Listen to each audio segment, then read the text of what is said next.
Mr. President, the idea of establishing a body like the United Nations emerged early last century as the growing interconnectedness and interdependence between the nation-states began to acquire modern dimensions.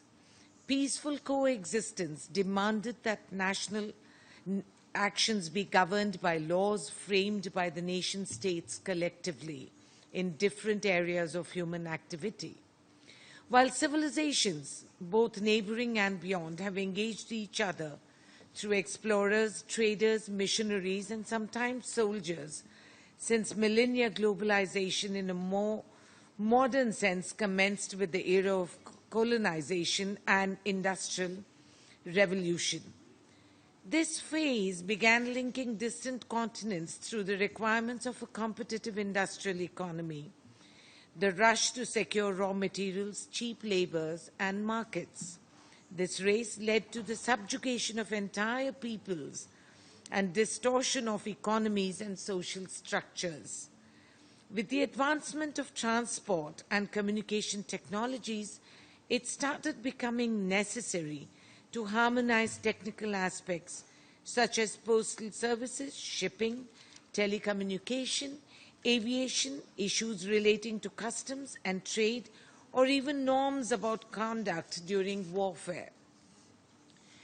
This recognition of interdependence and therefore the need for institutionalized international cooperation to prevent conflict and address issues of economic and social development was the basis for creation of the United Nations and Bretton Woods institutions, although in the aftermath of a disastrous breakdown in lawful international engagements. Mr. President, over the last 3 decades, technological innovations have led the exponential pace and intensity of globalization, shrinking the globe.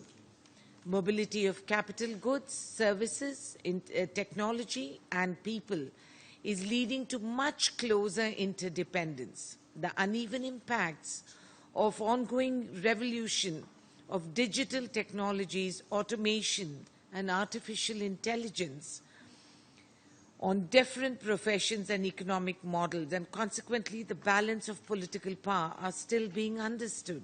The rising global power of social media in transforming the way governments or businesses have to work. Specific choices of economic models have also shaped economies and societies, linking markets and jobs across continents. Such choices often have disparate impacts on the level of development and prosperity within the among nations. The global economic and financial integration has on occasion led to dramatic collapses, ruining lives. The outbreak of civil unrest and armed conflicts competing for resource and power increasingly have unforeseen and severe impacts far from where they occurred. Terrorist networks and other non-state actors and even individuals are becoming serious threats to international peace and security, often acting on perceived imagined grievances.